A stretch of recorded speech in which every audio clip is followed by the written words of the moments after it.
Hello students, आज हम लोग लाइट पार्ट 2 वीडियो देख रहे हैं। इस वीडियो में हम लोग गोलीय दर्पण का जो रेखा चित्र होता है, रे डायग्राम्स होते हैं स्फेरिकल मिरर्स का, वो कैसे बनाते हैं उसके बारे में सीखेंगे। तो पेज नंबर 35 पे आ जाओ। अच्छा, स्टार्ट करने के पहले मैं चाहूँगा एक बार जो पिछला वीडियो का इम्पोर्टेंट पॉइंट्स था उसको रिवाइज़ कर लेते हैं, क्योंकि इस वीडियो में काफ़ी काम आने वाले हैं वो सब चीज़। तुम लोग को जो गोलीय दर्पण का केंद्र, मुख्य अक्ष और ध्रुव और फोकस, ये चार चीज़ पता होना चाहिए क्या होता है। तो जो गोलीय दर्पण है उसका अगर सर्कल कंप्लीट किया जाए तो उसका जो सेंटर होता है या केंद्र होता है उसको वक्रता केंद्र अर्थात सेंटर ऑफ कर्वेचर कहा जाता है। जो गोलीय दर्पण है, इस गोलीय दर्पण का जो मध्य भाग है, मध्य बिंदु है, उसको ध्रुव कहा जाता है, पोल ऑफ द मिरर। वक्रता केंद्र और पोल को जो जोड़ने वाला जो लाइन है उसको मुख्य अक्ष या प्रिंसिपल एक्सिस कहा जाता है। और लास्ट जो फोकस क्या बताया था मैंने?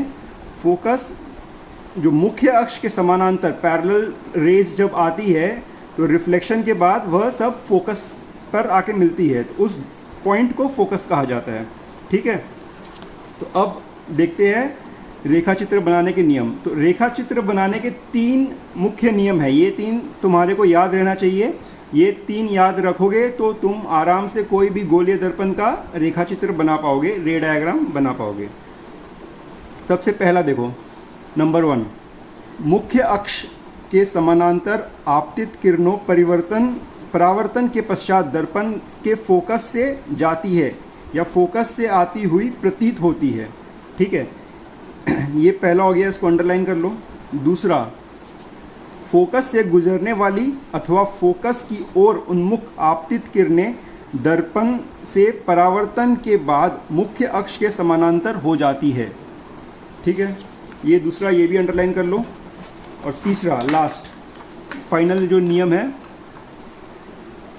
वक्रता केंद्र से जाने वाली किरणें अपने मार्ग से नहीं मुड़ती, अर्थात दर्पण से परावर्तन के पश्चात उसी मार्ग से वापस लौटती है। ये 3 तुम्हारे को याद रखना है। इसका मतलब समझोगे अगर तो देखो, पहला जो नियम था, मुख्य अक्ष के समानांतर आपतित किरणें परावर्तन के पश्चात दर्पण के फोकस से जाती है। तो मान लो कि यह गोलीय दर्पण है, ठीक है, अवतल गोलीय दर्पण है। यह इसका मुख्य अक्ष है, प्रिंसिपल एक्सिस है। यह C मतलब सेंटर ऑफ कर्वेचर, F मतलब फोकस। अभी ये एक मान लो आपतित किरण है, इंसिडेंट रे। ये जब मिरर पर पड़ेगा तो ये रिफ्लेक्ट होगा, परावर्तन होगा। क्योंकि ये मुख्य अक्ष के समानांतर है, पैरेलल है, परावर्तन के बाद ये फोकस से गुजरेगा। तो इसको और ये फोकस वाले बिंदु को अगर जोड़ दोगे तो ये जो लाइन होगा ये परावर्तित किरण हो जाएगा। ठीक है, वैसे ही ये तो था अवतल दर्पण के लिए। उत्तल दर्पण के लिए देखो क्या होता है। उत्तल दर्पण में क्या होता है, ये गोलीय दर्पण है, ये इसका मुख्य अक्ष है। फोकस अवतल दर्पण में अपने क्या देखे थे, फोकस जो है दर्पण के पीछे की तरफ पड़ता है, और अवतल दर्पण में फोकस के दर्पण के आगे पड़ता है फोकस, और इसमें दर्पण के पीछे पड़ता है। तो ये जो समानांतर आपतित किरण आ रही है, इंसिडेंट रे आ रही है, तो रिफ्लेक्शन के बाद, दर्पण से रिफ्लेक्शन के बाद यह ऐसा प्रतीत होता है कि फोकस से आ रही है। यह वाकई में फोकस से गुजरती है और यह प्रतीत होता है कि फोकस से गुजरेगी। यह फ़र्क होता है अवतल और उत्तल में। ठीक है, लेकिन नियम एक ही है दोनों का। दूसरा जो नियम है, फोकस से गुजरने वाली अथवा फोकस की ओर उन्मुख आपतित किरण दर्पण से परावर्तन के बाद मुख्य अक्ष के समानांतर हो जाती है। अभी जैसे ये था, इसी का एकदम विपरीत है। अगर वह कोई भी आपतित किरण, इंसिडेंट रे, अगर फोकस से गुजर रही है, यह फोकस है, F मतलब फोकस, अगर यह फोकस से गुजर रही है तो परावर्तन के बाद, रिफ्लेक्शन के बाद यह मुख्य अक्ष, प्रिंसिपल एक्सिस के पैरेलल समानांतर हो जाएगी। तो ये फोकस से गुजरी, इसलिए रिफ्लेक्शन के बाद पैरेलल हो गई मुख्य अक्ष के। पिछला में क्या था, पैरेलल था और रिफ्लेक्शन के बाद वो फोकस से गुजर रहा था। इसमें है वो फोकस से गुजर रहा है, रिफ्लेक्शन के बाद पैरेलल हो गया। तो विपरीत है उसका, ठीक है। वैसे ही उत्तल दर्पण के लिए भी है। तीसरा, वक्रता केंद्र से गुजरता हुआ किरण नहीं मुड़ता है। तो इसमें क्या था, कोई भी किरण अगर वह सी क्या है, सेंटर ऑफ कर्वेचर, मतलब वक्रता केंद्र जो मैंने सेंटर बताया था, सेंटर से पास करता हुआ कोई भी आपतित किरण, इंसिडेंट रे, वह वैसे का वैसा ही लौट जाता है। तो जैसा रिफ्लेक्ट होता, जैसा वो आता है उसी रास्ते चला जाता है। वैसे ही इसमें भी देख लो, उत्तल दर्पण में वह ऐसे आ रहा है, मान लो प्रतीत होता है कि यहाँ पे आके वो मिलता मुख्य अक्ष में, तो इसी रास्ते वो वापस चला जाएगा, ठीक है। ये 3 नियम तुम्हारे को याद रखना है। 3 नियम क्या है? पहला, अगर समानांतर है मुख्य अक्ष के तो रिफ्लेक्शन के बाद वह फोकस से गुजरेगा। दूसरा, अगर वह फोकस इंसिडेंट रे, आपतित किरण अगर फोकस से गुजर रहा है तो परावर्तन के बाद वह मुख्य अक्ष के समानांतर हो जाएगा। और नंबर 3, जो अगर कोई आपतित किरण सेंटर ऑफ कर्वेचर, वक्रता केंद्र से गुजर रहा है तो परावर्तन के बाद वह उसी रास्ते वापस जाएगा। यह 3 नियम तुम्हारे को याद रखना बहुत ज़रूरी है। अभी एक और चीज़ इसमें याद रखना अपने को, गोलीय दर्पण की वक्रता त्रिज्य मतलब रेडियस और उसकी फोकस दूरी में संबंध, relation between radius of curvature and focal length of spherical mirror. इसके लिए तुम्हारे को खाली एक ये वाला रिलेशन याद रखना पड़ेगा, F बराबर 1/2 ऑफ R। R क्या है? R है रेडियस ऑफ कर्वेचर, जो वक्रता त्रिज्य है वह R है, F क्या है? फोकस है। तो अभी देखो, मान लो यह तुम्हारा दर्पण है, यह मुख्य अक्ष हो गया, ठीक है, यह इसका सेंटर है। तो वक्रता त्रिज्य, रेडियस ऑफ कर्वेचर क्या होगा? यह जो दूरी है यह पूरा R होगा, है ना, इसी को वक्रता त्रिज्य बोलेंगे, रेडियस ऑफ कर्वेचर। और फोकस क्या है? Focus is half of R, F is equals to 1/2 R। तो उस हिसाब से फोकस कहाँ पे होना चाहिए? फोकस इसका, और ये पोल हो गया, पोल P मतलब पोल, पोल क्या है? ध्रुव। तो ये दोनों का ये पूरा डिस्टेंस R है, तो focus is half of R। तो मतलब फोकस जो है इसका, इन दोनों का मिड पॉइंट होगा, मिडल पॉइंट जो मध्य बिंदु होगा वह इसका फोकस पॉइंट होगा। तो फोकस, तो ये हमेशा याद रखना, कोई भी गोलीय दर्पण के लिए जो फोकस अपने बोलते हैं वह सेंटर और पोल के बीच में मध्य भाग में रहता है, ठीक है। यह उसका रिलेशन है फोकस और रेडियस ऑफ कर्वेचर के बीच में, फोकस और वक्रता त्रिज्य के बीच में यह संबंध होता है, इसको याद रखना है। अब हम लोग प्रतिबिंब बनाने का रेखा चित्र का प्रैक्टिस करेंगे। इसमें 6 केस है, 6 तरीके से देखेंगे हम लोग। पहले जिस वस्तु का हम लोग प्रतिबिंब बनाएंगे, पहले मानेंगे वह वस्तु अनंत पे है, फिर मानेंगे वह वस्तु वक्रता केंद्र और अनंत के बीच में। मैं बताता हूँ,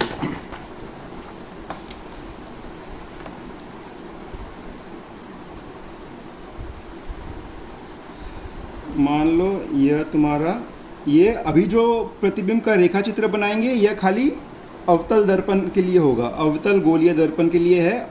उत्तल के लिए हम लोग अगले वीडियो में देखेंगे, ठीक है। तो पहला, सेंटर मान लो यहाँ पे है, तो फोकस कहाँ पे होगा? मैंने बताया फोकस इसका मिडिल पॉइंट में होगा, इसके और पोल के मिडिल पॉइंट में। ये पॉइंट पोल हो जाएगा, ये सेंटर, तो इसका मिडिल पॉइंट हो जाएगा फोकस। तो 6 केस क्या बनेंगे? पहला होगा कि वस्तु अनंत पर है, इन्फिनिटी पर है, ठीक है। दूसरा, वस्तु सेंटर के पीछे है, कहीं पे है। तीसरा, सेंटर पे है। चौथा, सेंटर और फोकस के बीच में है। पांचवा, फोकस पे है। और छठा, फोकस और पोल के बीच में है, ठीक है। तो इस वीडियो में हम लोग पहला 3 केस देखेंगे, अगले वीडियो में बाकी का 3 देखेंगे। तो पहला, वस्तु मान लो अनंत पर है। अनंत पर जब वस्तु होता है तो वस्तु अनंत पर है, पहला केस वस्तु अनंत पर है। जब वस्तु अनंत पर होता है तो उससे जो आपतित किरणें आती है, जो इंसिडेंट रेज आती है, वो पैरेलल होंगी, क्योंकि जो इन्फिनिटी पे है तो इन्फिनिटी से आती हुई जो लाइट होती है, जो लाइट रेज होती है, उसको हम लोग मानते हैं कि वो पैरेलल आएंगी। तो दो प्रकार से हो सकता है, या तो वह मुख्य अक्ष के पैरेलल आएगी,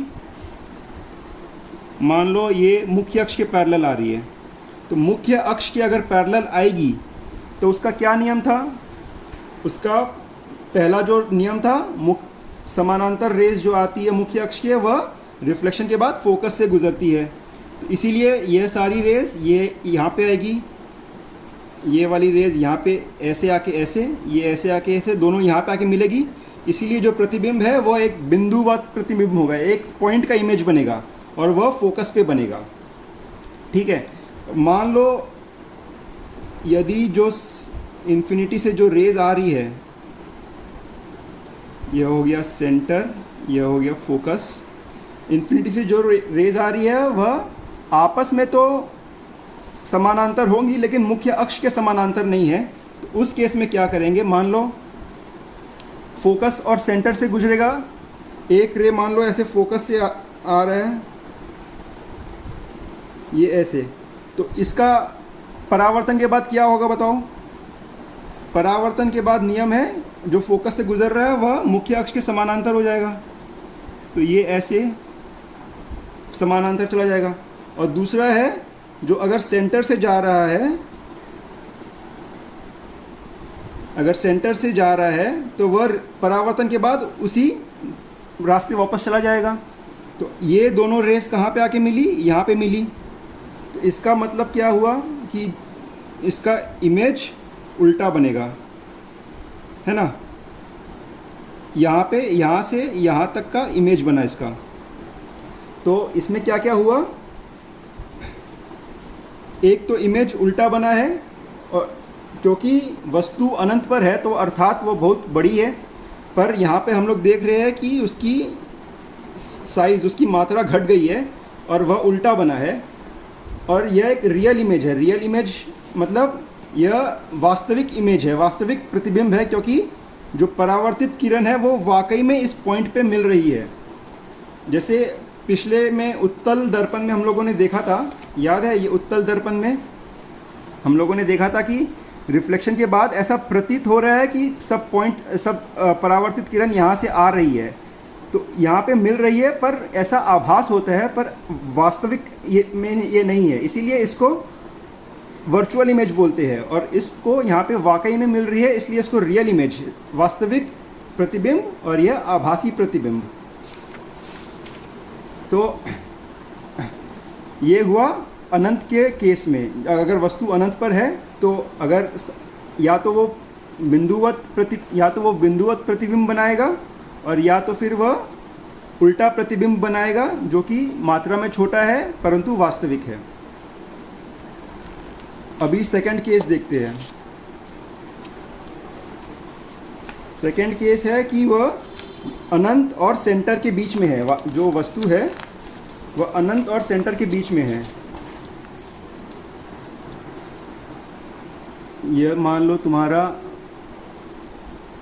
दर्पण है, यह उसका मुख्य अक्ष हो गया, ठीक है, यह उसका सेंटर हो गया, यह उसका फोकस हो गया।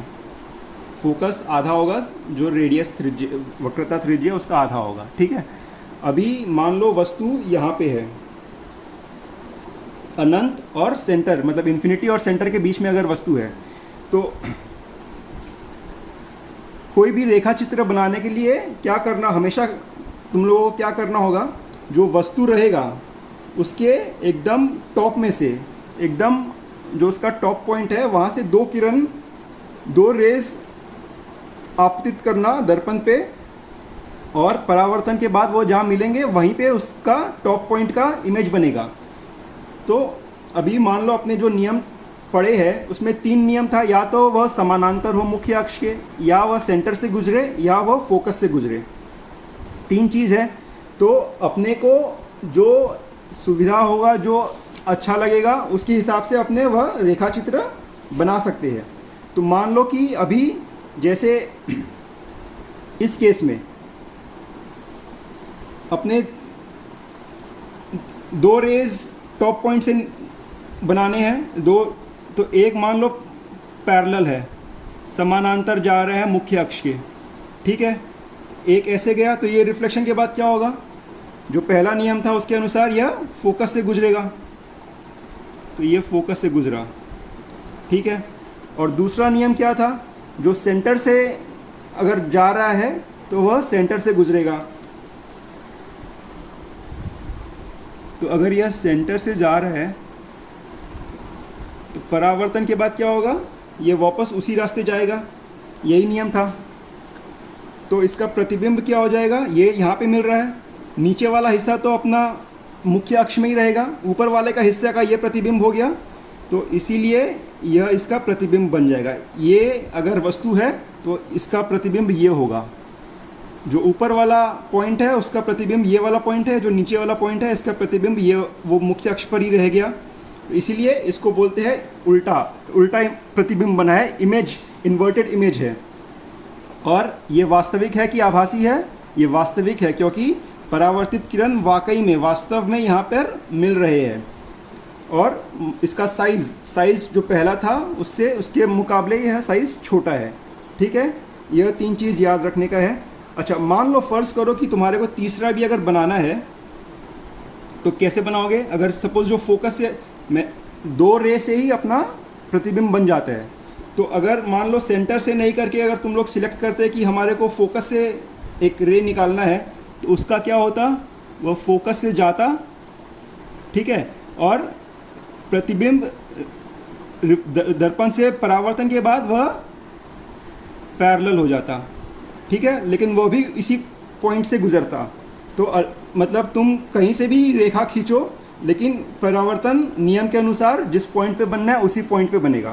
तो इसीलिए कभी भी तुम लोग को रेखा चित्र बनाना हो तो वस्तु का टॉप पॉइंट से 2 किरण खींचना, या तो सेंटर से या फोकस से या पैरेलल, जो तुम्हारे को इजी और याद रहे उसी हिसाब से करो।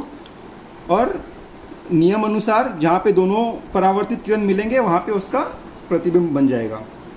ये तो था केस नंबर 2। केस नंबर 2 क्या हुआ, अगर सेंटर और इन्फिनिटी के बीच में वस्तु है। और ठीक है, इस वीडियो में इतना ही करते हैं, आगे नेक्स्ट वीडियो में करेंगे। एक बार खाली बुक में देख लेते हैं ये 2 केस में क्या किया हुआ है। यदि वस्तु अनंत पर हो तो पैरेलल रेज आ रहे हैं रिफ्लेक्शन के बाद, वह इतना हो रहा है। इस अवस्था में यह चीज़ तुम लोग अंडरलाइन करो और याद रखना, चित्र में बिंदुवत प्रतिबिंब या इस अवस्था में प्रतिबिंब वास्तविक, फोकस पर उल्टा तथा वस्तु से बहुत छोटा एवं वस्तु की ओर बनता है। यह हो गया केस 1। और केस 2 क्या है, यदि वस्तु वक्रता केंद्र व अनंत के बीच में है, सेंटर और इन्फिनिटी के बीच में। तो यदि वस्तु ए बी और सी, अर्थात